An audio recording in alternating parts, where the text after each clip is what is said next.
Let me ask you a question, and don't answer it casually. Answer it honestly. What are you focusing on right now? Because whether you realize it or not, your life today is not an accident. It's not luck. It's not fate. It is the direct result of what you've been focusing on day after day, thought after thought, emotion after emotion. You don't get what you want in life. You don't get what you wish for. You get what you consistently focus on. And the moment you truly understand that, you take back control, not just of your results, but of your destiny. Think about this for a moment. Focus is not something you have, it's something you use. And whatever you use it on, you energize. Focus is the real force behind every outcome because it determines what you see, what you feel, and ultimately what you do. Two people can live in the exact same environment, face the same challenges, have access to the same resources, and end up with completely different lives. Why? Because they're focusing on different things. Your focus is like a magnifying glass. Whatever you place it on gets bigger. If you focus on what's missing, lack expands. If you focus on what's wrong, problems multiply. But when you focus on growth, on solutions, on what's possible, something incredible happens. You start to notice opportunities that were always there but invisible before. Life doesn't suddenly change. You change the way you look at it.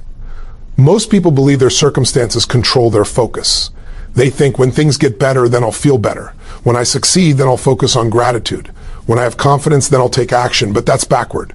Your focus creates your emotional state, and your emotional state drives your behavior. Change what you focus on, and you change how you feel. Change how you feel, and you change what you're willing to do. You've felt this before.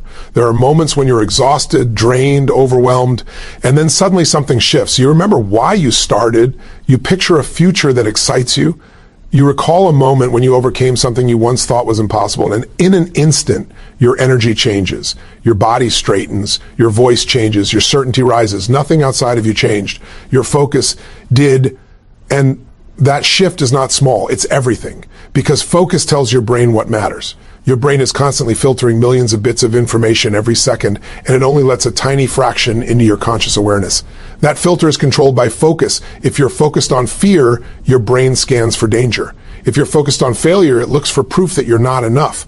But when you focus on progress, on contribution, on growth, your brain begins to work for you instead of against you. This is why people who win don't wait to feel confident. They focus themselves into confidence. They don't wait for certainty. They focus on what they can control. They don't deny problems, but they refuse to live there. They ask different questions, not why is this happening to me, but what can I learn from this? Not why can't I do this, but how can I make this work? And the quality of your life is directly tied to the quality of the questions you ask, because questions direct focus.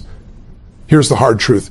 If you don't consciously choose your focus, the world will choose it for you. The news will choose it. Social media will choose it. Other people's fears, opinions, and expectations will choose it. And before you know it, you're living in reaction instead of intention. You're busy, but not fulfilled.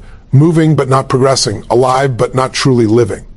High performers understand something deeply. They train their focus like a muscle. They know that focus is not about intensity once in a while. It's about consistency every day. It's about where you place your attention first thing in the morning and last thing at night. It's about what you rehearse in your mind when no one is watching. Because what you rehearse, you reinforce. And what you reinforce becomes your reality. When you focus on what you can give, you discover abundance. When you focus on improving just one small thing today, momentum builds. When you focus on your standards instead of your moods, discipline becomes easier. And when you focus on who you're becoming instead of what you're lacking, your identity begins to shift. That's when results stop feeling forced and start feeling natural.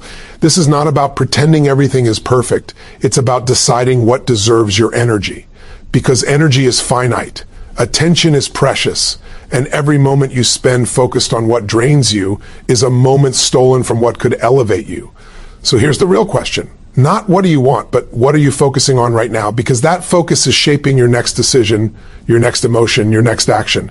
And over time, those moments stack. They compound. They become your life. Change your focus, and you don't just change a moment, you change your direction.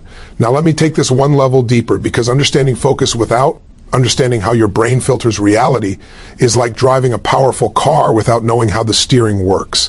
You're not experiencing life as it is. You're experiencing life as your nervous system allows you to see it. And that filter is being shaped every single day by what you focus on most. Your brain is designed to protect you, not to make you happy. Every second it's processing an overwhelming amount of information, sounds, sights, sensations, memories, emotions. If it let everything in, you'd be paralyzed. So it makes decisions for you. It deletes what it believes is unimportant. It distorts what doesn't fit your beliefs.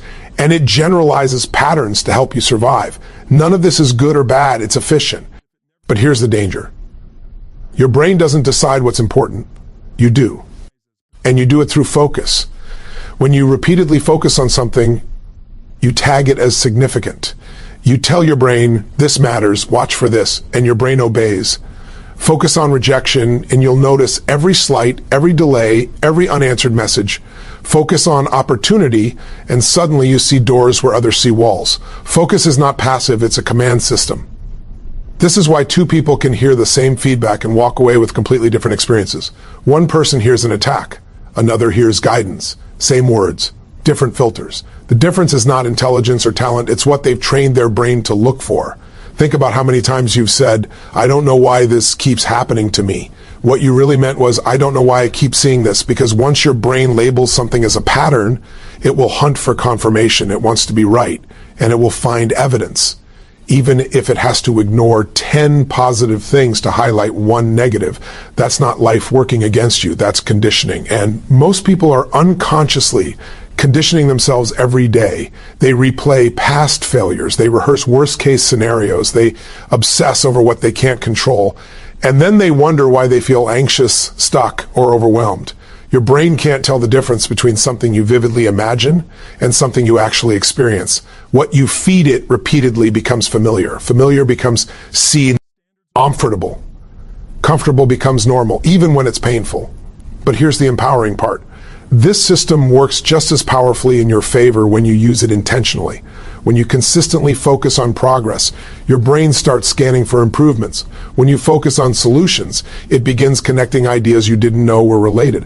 When you focus on contribution, you notice ways to add value everywhere you go. The world didn't change. Your filter did. This is why clarity is so powerful. Vague focus creates vague results. But when you get crystal clear about what matters, who you want to become, what you're building, what you're committed to, your brain starts aligning your perceptions, your emotions, and your actions in that direction. It becomes easier to take action, not because life got easier, but because confusion disappeared. And understand this, your environment is constantly competing for control of your focus. Every notification, every headline, every opinion is trying to hijack your filter. If you don't decide in advance what deserves your attention, you'll live in reaction mode. You'll be busy but not fulfilled, informed but not empowered, connected but not focused. High-level performers don't have better lives, they have better filters. They've trained themselves to ask empowering questions automatically. What's useful here? What's within my control? What's the next step? These questions force the brain to search for answers that move life forward instead of keeping it stuck. And this isn't about ignoring reality. It's about choosing which part of reality to amplify. Because whatever you consistently amplify becomes your experience. Your brain doesn't argue. It organizes itself around your focus. So if you want to change your results, don't start by trying to change everything in your life. Start by changing what you train your BR. Aim to notice, decide what matters, decide what gets your energy, decide what you will no longer rehearse, because once you control your filter, you stop being a victim of circumstance and start becoming the architect of your experience. Now understand this, focus alone sets direction, but emotion is what gives it force. Energy flows where attention goes, but it multiplies where emotion lives. That's why two people can focus on the same goal and get completely different results. One is intellectually interested, the other is emotionally committed. One thinks about change, the other feels it, and emotion is the difference between motion and momentum. Your emotions are not random, they are signals created by what you choose to focus on and the meaning you attach to it. Focus on loss and you feel pain. Focus on gratitude and you feel strength. Focus on fear and your body contracts.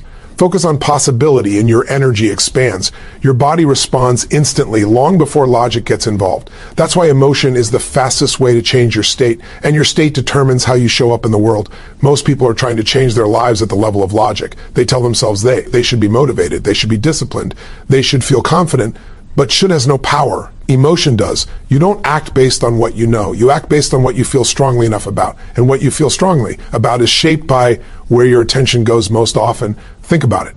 Have you ever done something that made no logical sense, but emotionally it felt right in the moment? Of course you have. Emotion overrides reason every time, and that's not a flaw, it's a design. Emotion is the fuel system, focus points the car. Emotion presses the accelerator.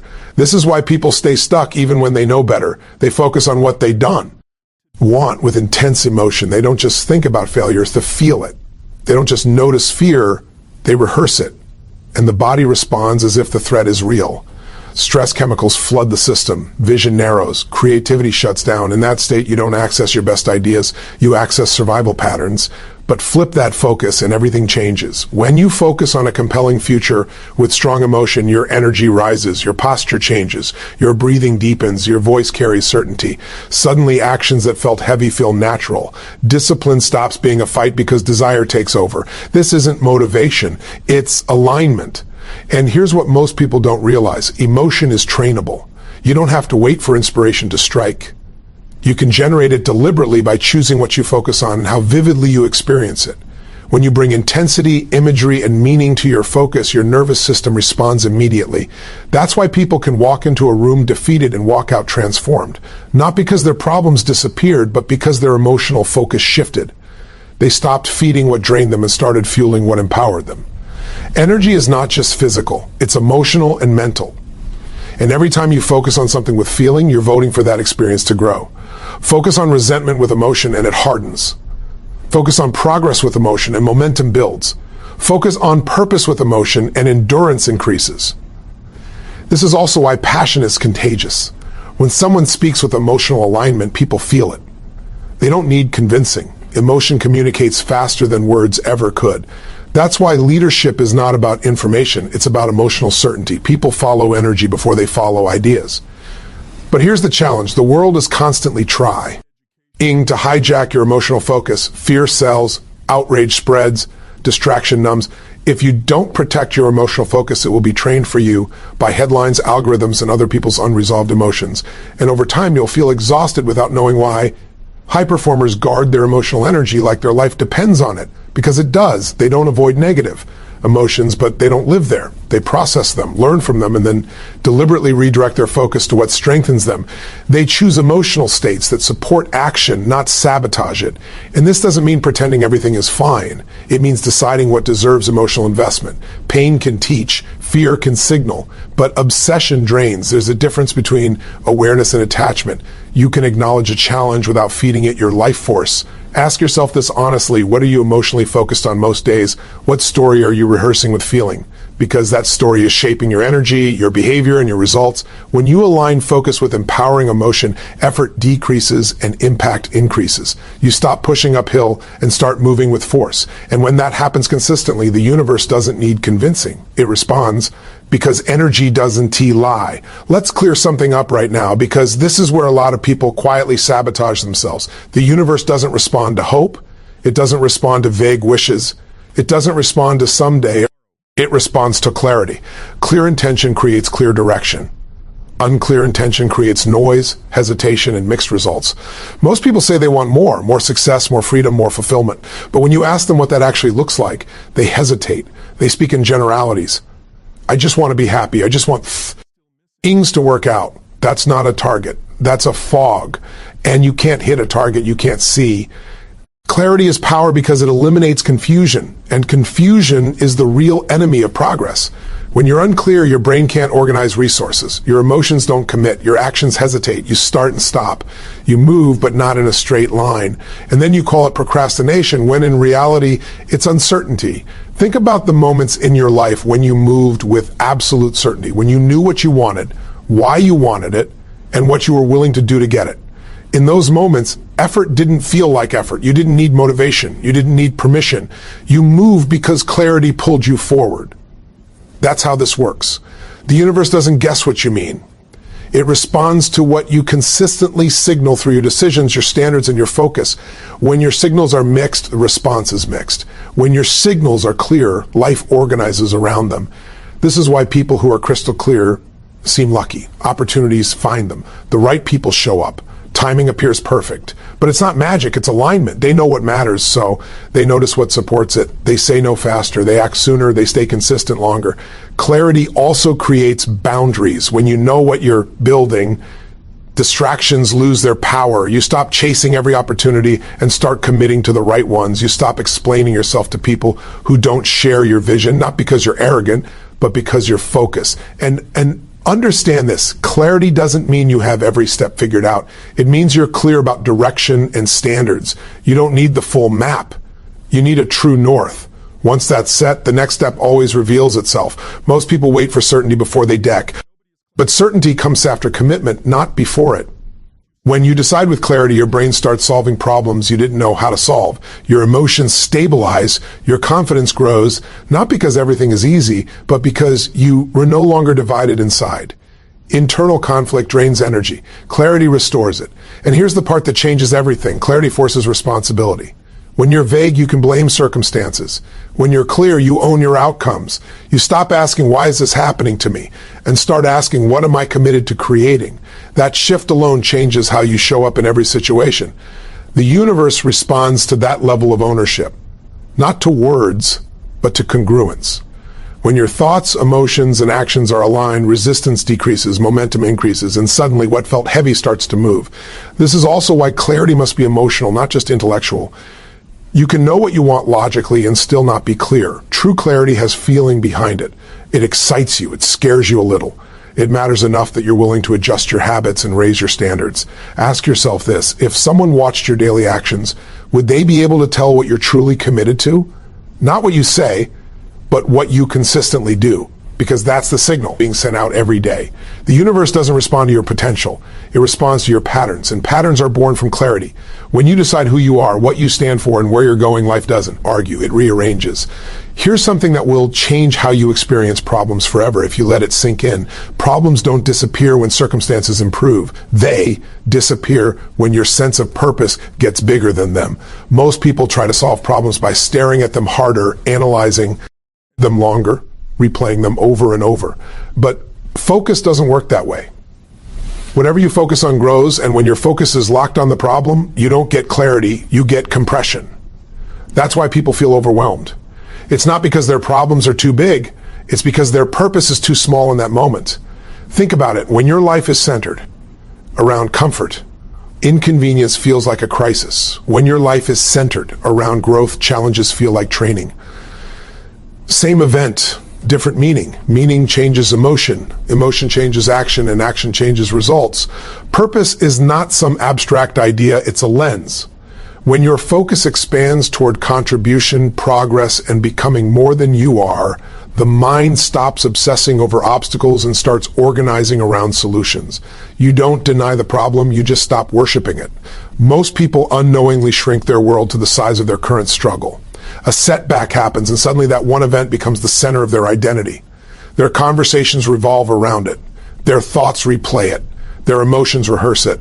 And the problem grows, not because it's getting worse, but because it's getting more attention. But watch what happens when someone reconnects to a bigger reason, when they remember who they're doing this for, when they reconnect to what they're building, what they stand for, what kind of person they're committed to becoming. The same problem that once felt paralyzing becomes manageable. Not because it changed, but because they expanded. Purpose creates context, and context determines whether something feels unbearable or simply challenging. This is why people can endure incredible hardship when they believe it serves something meaningful. Parents push through exhaustion for their children. Athletes push through pain for a championship. Leaders push through resistance for a vision. Pain doesn't disappear, but it stops being the boss. When your focus is narrow, problems dominate your nervous system. When your focus widens, problems lose their emotional grip. You still deal with them, but you're no longer consumed by them. You move from reaction to response. And here's the key. Purpose is not found, it's chosen.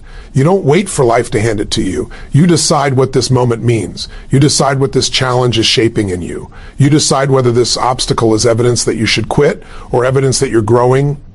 Most people ask, why is this happening to me? That question traps them inside the problem. Powerful people ask, what is this preparing me for? That question expands the frame. It forces the mind to look forward instead of inward. And when the frame expands, creativity returns, energy returns, options appear. This doesn't mean you suddenly enjoy struggle. It means you stop personalizing it. You stop seeing problems as verdicts on your worth and start seeing them as feedback, information, training, refinement. When your purpose is clear, inconvenience doesn't offend you. Delay doesn't discourage you. Resistance doesn't surprise you. You expect it. You plan for it. You grow through it. And let me be very direct here. If your problems feel overwhelming, it's not a judgment, it's a signal that your focus has collapsed inward, a signal that it's time to reconnect with something larger than your fear, larger than your comfort, larger than your current circumstances. Because the moment you tie your actions to something meaningful, endurance increases automatically. You don't need willpower. You have reason. You don't need motivation. You have meaning. That's when the question shifts from how do I get rid of this problem to who am I becoming as I move through this? And that question alone changes how you stand, how you breathe, how you act. Problems don't vanish when you avoid them. They shrink when your purpose outgrows them. And when your focus expands beyond the problem no longer controls the direction of your life. Now, this is where everything becomes personal, because focus doesn't start with goals. It starts with identity. Who you believe you are determines what you notice, what you tolerate, and what you pursue. Long before you take action, long before you make a decision, there's an identity running the show in the background saying, this is who I am and this is how people like me behave. Most people try to change their results without changing their identity. They want better habits, higher standards, bigger outcomes, but they're still operating from the same self-image. And the strongest force in human behavior is the need to stay consistent with who we believe we are. You will always eventually act in alignment with your identity, even if it sabotages you. That's why some people break through once and then fall back. They change their behavior temporarily, but they never updated who they believed they were. And when pressure returned, identity won. It always does. Think about the phrases people casually use. I'm not good with money. I'm just not confident. I've always been this way. Those aren't descriptions. They're declarations. And once you declare something about who you are, your focus automatically reorganizes to prove it true.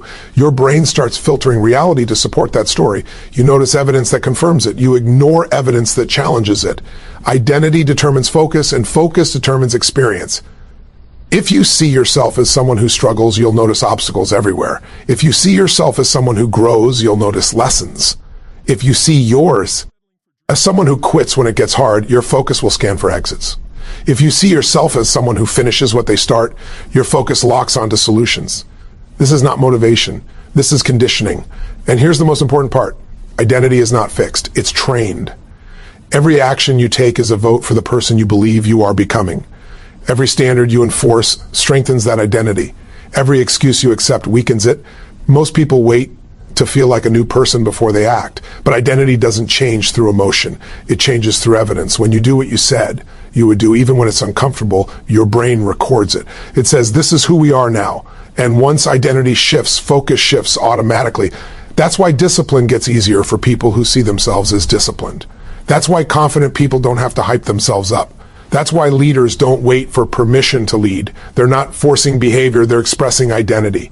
So if you want to change your focus, don't start by asking, what should I do? Start by asking, who must I become? Because once that answer is clear, your focus aligns naturally. You start noticing opportunities that match that identity. You stop entertaining behaviors that don't.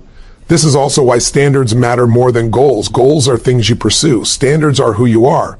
Anyone can be motivated for a goal. Very few people are willing to raise their identity. When your standard is, I'm the kind of person who keeps my word, focus changes. When your standard is, I don't negotiate with my excuses, focus sharpens. When your standard is, I rise, especially when it's uncomfortable, focus locks in. And understand this, identity is reinforced in moments of pressure. Anyone can act differently when it's easy, but when you're tired, when no on. Ease watching, when it would be easier to quit, that's when identity is forged. That's when focus either collapses or strengthens. Most people don't fail because they lack ability. They fail because they keep returning to an old identity that feels familiar, even if it hurts. Familiar feels safe to the nervous system. Growth feels uncertain, so the mind pulls you back. Unless you consciously redefine who you are, you don't need to tear down your past. You just need to stop living inside it. You are not your history. You are your standards today. Decide who you are now. Decide what you stand for. Decide what kind of person your future requires, and then start proving it. One action, one decision, one moment at a time. Because the moment your identity changes, your focus follows. And when focus follows, your entire life begins to move in a new direction.